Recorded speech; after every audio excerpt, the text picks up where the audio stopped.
అందరికీ నమస్కారం. ఈరోజు ఒక గ్రీవెన్స్ కంప్లైంట్ ఇవ్వడం ఎస్పీ ఆఫీస్లో జరిగింది. దీనికి ముఖ్య కారణం ఏమనగా, గత 2 సంవత్సరాల నుంచి తాడిపత్రిలో జరుగుతున్న విధ్వంసాలు, మా కార్యకర్తల మీద జరుగుతున్న దాడులు, వాటినంతా దృష్టిలో పెట్టుకొని మేము ఈరోజు ఒక కంప్లైంట్ ఇవ్వడం జరిగింది. ఏదైతే మాజీ చైర్మన్ ప్రభాకర్ రెడ్డి, ప్రస్తుత ఎమ్మెల్యే జేసీ అశ్విత్ రెడ్డి ఆధ్వర్యంలో జరుగుతున్న ఈ ఘటనలు, ఈ దాడులు, ఉద్దేశంగా రెచ్చగొట్టే వ్యాఖ్యలు అన్నీ కలిపి మేము కంప్లైంట్ ఇవ్వడం జరిగింది. 24 మంది అని ఒక పేర్లు ఇవ్వడం జరిగింది. అశ్విత్ రెడ్డి వచ్చేసి 24 మంది పేర్లను మేము టార్గెట్ చేసి మీ మీద దాడులు చేస్తాము, మీ ఆస్తుల మీద దాడులు చేస్తాము అనే విధంగా బెదిరింపులు ఇచ్చినారు. దానికి సంబంధించి మనం ఈరోజు కంప్లైంట్ ఇచ్చాము. ఇంకోటి కూడా వచ్చేసి, నేను మీకు చెప్పుకునే విషయం ఏంటంటాడు, తాడిపత్రికి వచ్చినాక నిమిషాల్లో మళ్ళీ పోలీసులు పంపించి నన్ను మళ్ళీ అక్కడి నుంచి పంపించడం జరుగుతుంది. ఇదంతా మీరు గమనిస్తారని నేను తెలియజేసుకుంటున్నాను. నేను ఎక్కడ కానీ లేను. నాకు అక్కడ నా ఇంటికి దగ్గర నుంచి కేవలం 15 కిలోమీటర్లో పుట్లూరు మండలంలో నాకున్న వ్యవసాయ క్షేత్రంలో కూడా నేను వచ్చిపోవడం జరుగుతుంది. నా వ్యవసాయ క్షేత్రాలు చూసుకునేకి నేను ఇక్కడే తిమ్మంపల్లో ఉంటాను, లేకుంటే వ్యవసాయ క్షేత్రాలు నేను చూసుకునే పని మీద నేను వచ్చిపోవడం కూడా జరుగుతుంది. రమ్మని చెప్పినారు, వచ్చాము. మళ్ళీ అదే అక్కడ పోలీసులు అడ్డం పెట్టుకొని మేము పాటిస్తున్నాము. అందరికీ నమస్కారం. నేను ఆల్రెడీ 40 రోజుల కింద పెట్టి కంప్లైంట్ ఇచ్చిపోయినాక ఆయన మళ్ళీ ప్రెస్ మీట్ పెట్టి ప్రభాకర్ గారు ఒక మాట చెప్తున్నారు, నిన్నేం చేయను, మీ ఊరోళ్ళు వదిలిపెట్టారు అని చెప్తున్నాడు. మా ఊర్లో నాకు ఎవరు శత్రువులు లేరు, అందరితో మాట్లాడుతున్నాం, అందరితో మంచి సంబంధాలు ఉన్నాయి. నాకు ఏమున్నా మాకు ఆయన తండ్రి కొడుకు ప్రభాకర్ రెడ్డి, ఆయన కుమారునితో ఉంటే మాకు ఇబ్బంది ఉంది, కానీ మాకైతే ఊర్లో కక్షలు లేవు, ఏం లేవు. ఒకప్పుడు ఉండేటివి అన్నీ మానుకున్నాం. ఆయన రాజకీయంగా ఇవన్నీ చేస్తున్నాడు. ఇంకోటి కానీ అడుగుతాను ఆయన్ని, నేను ఎవరో కొంతమంది ఎవరిని వచ్చిండొచ్చు, నేను ఆయన ఇంటికి పోలేదు, లేకపోతే ఆయన ఏ పొద్దు మాట మాట్లాడలేదు. ఆయన ఏం చేస్తాడు, మాటలకే కొట్టండి చంపండి, మాట తప్ప వేరే మాట మాట్లాడు. ఏం జరిగినా మాకు ఆయనే బాధ్యుడు. పెద్దారెడ్డి అన్న ఏ పొద్దున్న చెప్పినా కానీ, ఒకవేళ మేము వాళ్ళు అంటే రాజకీయం చేసినా ఫ్యాక్షన్ చేసినా ఆయన కుటుంబంతోనే అని చెప్పినాడు. ఇంతకుముందు ఎప్పుడన్నా మీటింగ్లో చెప్పినా, ఏ పల్లెల్లో రంపులు పెట్టాయన. ఈయన పదే పల్లెల్లో మీరు కొట్టండి, మీరు చంపండి, చిట్టే తప్ప వేరే పని లేదు. నేను టీడీపీ కార్యకర్తలని కానీ అడుగుతున్నాం, 95% టీడీపీ కార్యకర్తలు కానీ ఎవరు కొట్లాటకి ఇంకోటి దానికి లేడు. ఈయన కొంతమందిని ఎన్నుకొని, రౌడీ షీటర్లను ఎన్నుకొని ప్రోత్సహిస్తున్నాడు. మాకు పల్లెల్లో కక్షలు లేవు, ఏం లేవు, అంత ప్రశాంతంగా ఉన్నాం. ఈయన పెట్టాలని నేను చిన్నోని మీద ఆయన నిరాధార ఆరోపణలు చేసినాడు. మొన్న కానీ ప్రెస్ మీట్ పెట్టి నా మీద, మాకు పల్లెల్లో ఏం లేవు. ఆయన మీకైనా అర్థమైతే అంటది, నేనేం చేయను, మీ ఊరోళ్ళు నిన్ను వదిలిపెట్టరు అని చెప్తాడు. అంటే దానికి అర్థం ఏమి? అంటే నేను ప్రోత్సహిస్తున్నాను, నేను చంపమంటున్నాను. వాళ్ళు చెప్తున్నారు, ఆయన ఏదో చెప్తున్నాడు, మాకు అండర్స్టాండింగ్స్ ఉన్నాయి ఊర్లో. బయట కలిసి తిరగకపోయినా కానీ లోపల వాళ్ళకి మాకు అండర్స్టాండింగ్స్ ఉన్నాయి, తెలుగుదేశం కార్యకర్తలకి మాకే. నా పేరు చిదంబర్ రెడ్డి, నాది మేడిమాకులపల్లి.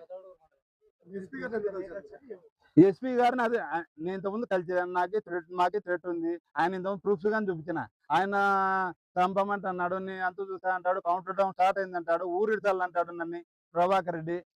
దానికోసం ఇంతకుముందు ఆల్రెడీ ఎస్పీ గారు కలిసి వినతి పత్రం ఇదే కంప్లైంట్ ఇచ్చి వచ్చిన. మళ్ళీ ఇప్పుడు వచ్చే కారణం ఏమంటే 24 మందితో పాటు ఆయన మళ్ళీ ప్రెస్ మీట్ పెట్టి ఆ మాట చెప్తాడు, నిన్నేమన్ను, మీ ఊరోళ్ళు వదిలిపెట్టారు నిన్ను అంటాడు. మా ఊరోళ్ళు ఎవరు లేరు నాకు శత్రువులు. మురళి, తాడిపత్రి టౌన్లో ఉంటాను నేను. అంటే ఆయన ఒక పాలసీ అంటున్నాడు, మీరు అప్పుడు చేశారు మీ గవర్నమెంట్లో, మేము చేస్తున్నామని. అంటే అప్పుడు చేసినవన్నీ తిరిగి మేము ఎక్కువ చేస్తాము అంటే, అది టీడీపీ పాలసీనా రాష్ట్ర వ్యాప్తంగా, లేకపోతే ఓన్లీ తాడిపత్రి నియోజకవర్గంలో పాలసీనా? టీడీపీ పాలసీ అయితే జిల్లా నాయకులు ఆ నాయకులు చెప్పేసి పోనీ అప్పుడు చేసిన ఆ గవర్నమెంట్లో చేసినట్టు మా గవర్నమెంట్లో చేసిన ప్రజలకు ఇచ్చిన సేవలన్నీ మీరు చేస్తున్నారా? చేయలేదే. సరే మళ్ళీ ఏదో కొద్దిగా తప్పు ఉంటే మాకు ఓట్లేదే మీకేసినారు. మళ్ళీ మేము అంతకంటే ఎక్కువ తప్పులు చేస్తామంటే మీకు 3 సీట్లు కూడా రావు. అది ఆయన అంటున్నాడు కదా! వాళ్ళు చేసినారు కాబట్టి మేము చేస్తున్నాం. అంతకంటే ఎక్కువ చేస్తున్నాం. మరి మేము చేసిన పథకాలు అంతకంటే ఎక్కువ చేయండి గానీ, ఇవేంటివివి? ఇంకో రెండోది, ఆయన ఇంటేకి పోయినారు, నా ఇంటేకొచ్చినారు, నా ఇంటేకొచ్చినారంటాడు. అంటే వందల కోట్లు ఉన్న ఇంటేకి మాత్రమే పోకూడదా? మాలాంటి మధ్య తరగతి కుటుంబాల్లోకి పోవచ్చు. ఇంట్లో పోయి అంటియొచ్చు. మా ఇంట్లోని బంగారు తీసుకుపోవచ్చు. ఈ మళ్ళా రెండోసారి 2009 ఎలక్షన్‌లకు ముందు 5 రోజుల వరకు నేను ప్రభాకర్ రెడ్డి అనుచరుడిగా ఉన్నాను. 5 రోజులకు నేను 2009లో టీడీపీలో చేరాను. అంటే 5 రోజులకి నేను అంత తప్పు చేసినానా? మా ఇంట్లోకి రావడము నిజం. కాణిపాక విఘ్నేశ్వరుని తోడు, నా 2 పిల్లల తోడు. నా ఇంట్లో బంగారు ఎత్తకపోలేదని ప్రమాణం చేయమని ప్రభాకర్ రెడ్డి గారిని. మా ఇంట్లో వెండంతా తీసుకోలేదని ప్రమాణం చేయమని ప్రభాకర్ రెడ్డిని. మా ఇల్లంతా కాల్చలేదని ప్రమాణం చేయమను. మరి అదే చంద్రబాబు నాయుడు ఆ రోజు నాగం జనార్దన్ రెడ్డి పంపించినాడు. మరి ఇది కరెక్టా? అంటే ఆయనైతే ఎవరి ఇళ్ళకైనా పోవచ్చు. నీ ఇంట్లో ఎవరో మా వాళ్ళు వచ్చిన మాట నిజం. పూచిక పుల్ల పరక కూడా నీ ఇంట్లో నుంచి తీసుకుపోలే, నీకు లాస్ జరగలే. మరి నువ్వు మా ఇంట్లోకొచ్చావు, ఇల్లంతా కాల్చావు, బంగారు దొంగలించావు. ఖచ్చితంగా ప్రభాకర్ రెడ్డి అన్న నువ్వు చెప్పన్న మా ఇంట్లో దొంగతనం జరగలేదు మీడియా ముందర చెప్పు. మా ఇంట్లో ఏంటి తీసుకోలేదని నేను మీడియా ముందర చెప్పు. నేను మందు ఆగి చనిపోకపోతే అడుగు. నీ ముందరే. మరి ఏంటంటే మాలాంటి నిరుపేదల ఇళ్ళకైతే ఎవడు పడితే ఎవడు పోవచ్చు, చీరలు ఎత్తుకోవచ్చు, బంగారు ఎత్తుకోవచ్చు. మీరు పెద్దోళ్ళ ఇళ్ళలో మాత్రం కేడు కూడా తగలవచ్చు. ఇది న్యాయం అనుకోని రాష్ట్ర ప్రభుత్వం కానీ, జిల్లా ప్రభుత్వం, జిల్లా నాయకులు కానీ, తెలుగుదేశం వాళ్ళు ఇది న్యాయం అంటే రైట్, అది న్యాయమే. అది ఇది ఎక్కడ న్యాయమో ఆలోచించారు. ఇంకోటి, మా మున్సిపాలిటీ అభివృద్ధి, మా మున్సిపాలిటీ అది చేసినాం, మా మున్సిపాలిటీ బిల్డింగ్ ముందర కాదు వెనకాల చూడండి దాని పరిస్థితి ఒకసారి. ఒక్కసారి మీ మీడియా వాళ్ళు ఎన్నికలు చూడండి. ఎవడు కట్టలేదు కట్టారు. అదే అన్న మొన్న ఒక ఆయన ఇంటర్వ్యూ ఇచ్చినాడు ఆయనది. అన్న ఆ ఇంటర్వ్యూలోనే నేను కూర్చుంటా. ఆయన లాయర్లను పిలుచుకొచ్చుకుంటాడు, ఎవరిని పిలుచుకొచ్చుకుంటాడు. మున్సిపాలిటీ అభివృద్ధి గురించి మాట్లాడదాం. నువ్వు చేసిన మున్సిపాలిటీలో 100 కోట్ల అవినీతి గురించి కూడా మాట్లాడదాం. నేను ఊరు ఇడిచాను 7 భయపడే వదిలే 1.5 సంవత్సరం నా మీద పెట్టా. 1.5 సంవత్సరమే. మరి ఊరు వదిలిపోయినా మళ్ళీ నా పేరు చేసే వాని కథ చూస్తా. అన్న ఒక ఆయన మా దాంట్లో కొంతమంది ఉన్నారు. ఆ పొప్పూరు రామయ్య అని, యాడికి వెంకటరామిడి అని, ఎంత మంచోళ్ళ కొడుకులను కూడా తిట్టలేరు. వాళ్ళ పేరు కూడా చేశాను. అంటే ఇదంతా మేము 24 మంది ఏదో తప్పు చేశారని కాదు. ఈ లోకల్ బాడీ ఎలక్షన్లలో 10 కోట్లు 12 కోట్లు ఖర్చు అవుతుంది. దాన్ని మిగిలించుకునేకి మాత్రం ఆయన మమ్మల్ని భయపడించి పోటీ లేకుండా చేసుకోవాలనే తాపత్రయం తప్ప ఏమీ లేదు. మరి బస్సుల కేసులో మమ్మల్ని లోపల పంపించి బస్సుల కేసు గురించి కానీ, మున్సిపాలిటీ కేసు గురించి కానీ, ఏ దానికైనా మేము ముందర ఇదే చోట చర్చిద్దామంటే నేను వస్తాను, చర్చకు సిద్ధం. ఆ బస్సుల విషయమైనా సరే అన్న పెద్దారెడ్డి అన్న రైట్ నేనుండా నీతో తేల్చుకుంటూ కొట్టే ఆయన మీద కొడు. నా ఇంటి మీద పోయేది, కోపిడిని కొట్టేది, ఇంకో అతన్ని కొట్టేది, తవలో ఏమన్నా ఇది.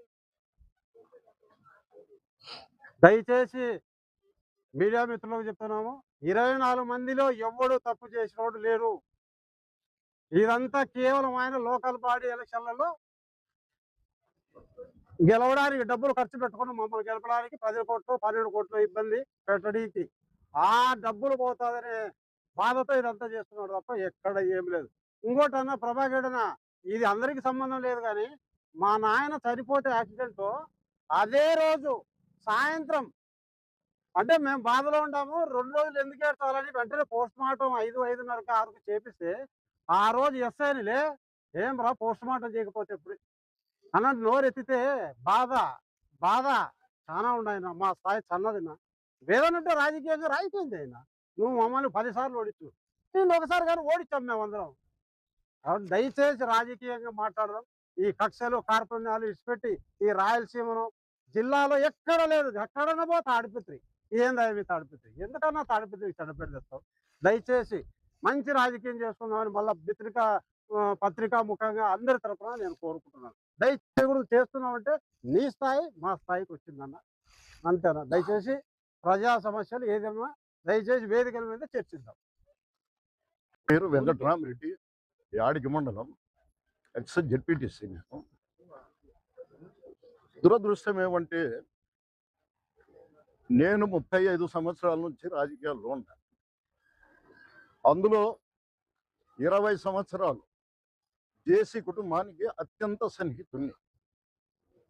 అంటే వాళ్ళ ఎదుగుదలలో కనీసం ఒక రక్త బుట్టన్న నా శ్రమ ఉంటుందని చెప్పి నేను ప్రగాఢంగా నమ్ముతున్నా. మా మండలంలో ఉండే ప్రతి ఒక్కరికి కూడా ఈ విషయం తెలుసు. ఏ రోజైతే వాళ్ళు తెలుగుదేశం పార్టీకి పోవాలని అని చెప్పి నాతో కూడా అప్పుడు దివాకర్ రెడ్డి గారు ఆలోచించారు.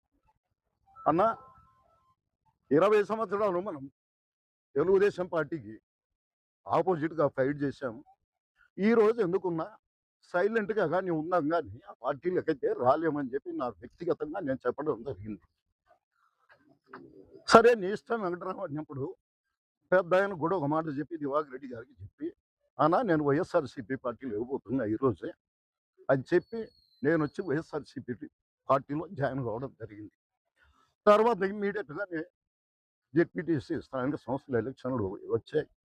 అందులోనే జెడ్పీటీసీగా యాడికి మండలానికి సంబంధించి పోటీ చేయడం జరిగింది. సరే ప్రజల ఆశీర్వాదము నా మీద 20 సంవత్సరాలు నేను చేసిన సేవ కానీ ప్రజలు గుర్తించి నన్ను భారీ మెజారిటీతో గెలిపించడం జరిగింది ఆ రోజు.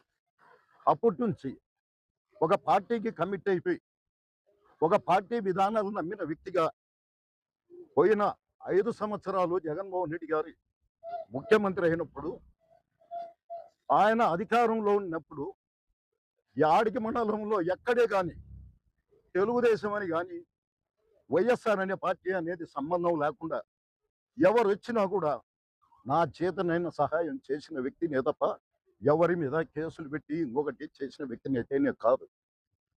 ఈ రోజు కూడా అడగండి. ఇప్పుడు పదే పదే మొన్న యాడిగిలోనే మన ప్రభాకర్ రెడ్డి గారు కొంతమందిని రెచ్చగొట్టడం జరిగింది. మీరు అతన్ని కొడతారా లేదా అని చెప్పి తర్వాత సాయంత్రం నాకే వాళ్ళు ఫోన్ చేసి చెప్పడం కూడా జరిగింది. అన్న ఈ విధంగా చెప్తున్నాడు ప్రభాకర్ రెడ్డి గారు, ఏం చేశామని మిమ్మల్ని మీ మీద దాడి చేయాలా మేము? ఆయన రాజకీయాలు అంటే భవిష్యత్తులో మా పరిస్థితి ఏదో అర్థం కావడం లే, మా పిల్లలు కూడా మమ్మల్ని నడిచే పరిస్థితి తీసుకొస్తున్నాడు ఆయన, దయచేసి అలర్ట్గా ఉండండి నా అని కూడా చెప్పడం జరిగింది. తర్వాత మా గ్రామంలోకి వచ్చాడు పెళ్లి విషయంలో, వచ్చి కొంతమంది తెలుగుదేశం వాళ్ళతో కూడా మాట్లాడడం జరిగింది. జరిగి మీరు ఏం చేస్తారో దాని మీద దాడి చేయాలని చెప్పి చెప్పడం జరిగింది. కానీ మా గ్రామంలో ఎవరు కూడా అతని మాటని ఎవరు ఇది కాలేదు, ఏం చేసినాడని అతను మేము అటాక్ చేయాలని కూడా వాళ్ళు ఎదురు ప్రశ్న వేయడం కూడా జరిగింది. అంటే నేను ఒక్కటే 20 ఏళ్ళ రాజకీయంలో నేను మీ దగ్గర ఉన్నప్పుడు నేను ప్రజాస్వామ్యవాదిగా కనపడిన మీకు. ఏ రోజైతే మీ దగ్గర నుంచి బయటకు వచ్చి వేరే పార్టీలో చేరితే నేను హింసావాదిగా మీకు కనపడుతున్నా. ఈరోజు నేను దయచేసి ప్రభాకర్ రెడ్డి గారికి ఒకటే చెప్తున్నా, పోయిన ఎలక్షన్లలో ఎవరు మా గ్రామంలో దౌర్జన్యం చేయలేదు. మొన్ననే ఆయన ఒక మాట అన్నాడు, నగరూరు భోగాలగట్టలో ప్రజాస్వామ్యం లేదు అని. దయచేసి నేను ఒక్కటి చెప్తున్నా, నా జీవితం అంతా ఖచ్చితమైన రాజకీయం, ప్రజల కోసం చేసిన రాజకీయం మీద 10 రూపాయల కోసం నేను ఇప్పుడు రాజకీయం చేయలే. పంచాయతీ ఎలక్షన్లలో నిజంగా మేము దౌర్జన్యం చేసింటే 14 పంచాయతీలు మా మండలంలో ఉండేది, 8 మేము గెలిచినాం, 6 తెలుగుదేశం వాళ్ళు కూడా గెలవడం జరిగింది. దౌర్జన్యం చేస్తే అది సాధ్యమా అని చెప్పి ప్రభాకర్ రెడ్డి గారిని అడుగుతున్నా. నేను ఒక్కటే, రాజకీయం చేద్దాం. ఈ రోజు ఏమంటున్నారు, 24 మంది మీద అటాక్ చేయాలా, వాళ్ళని ఎట్టి పరిస్థితుల్లో రానినని చెప్పి మీరు అంటున్నారు. అన్నా ఒక్కటే చెప్తున్నాం, 24 మందికి తోడుగా 48 మంది పుట్టుకొస్తారు. అది జగన్మోహన్ రెడ్డి మీద ఉండే నమ్మకంతో. దయచేసి ఇలాంటి రాజకీయాలు వద్దు. ప్రజలు మమ్మల్ని గౌరవించకుండా పోతే మమ్మల్ని తిరస్కరిస్తారు, మేము ఓడిపోతాం. కానీ ఒక్కటి మాత్రం మీరు దయచేసి ఆలోచన చేయండి, ఈ రోజు గ్రామ స్థాయిలో ఒక వెంకట్రామరెడ్డినో ఇంకొకరినో మాట్లాడినప్పుడు ఆ గ్రామంలో చర్చ జరుగుతుందన్న, ఎందుకు ఇతను అంత మంచి వ్యక్తుల మీద కూడా దాడి చేయమని చెప్తున్నాడు అనేది మీరు గమనించండి. అది రాబోయే మీ ఎలక్షన్లలో కూడా ఆ ఇంపాక్ట్ అనేది ఖచ్చితంగా ఉంటుందని ఇదే రోజు చెప్తున్నా. రేపు జరగబోయేది కూడా అదే జరుగుతుందని చెప్పి మనస్ఫూర్తిగా మీకు గౌరవిస్తూ తెలియజేసుకుంటున్నా.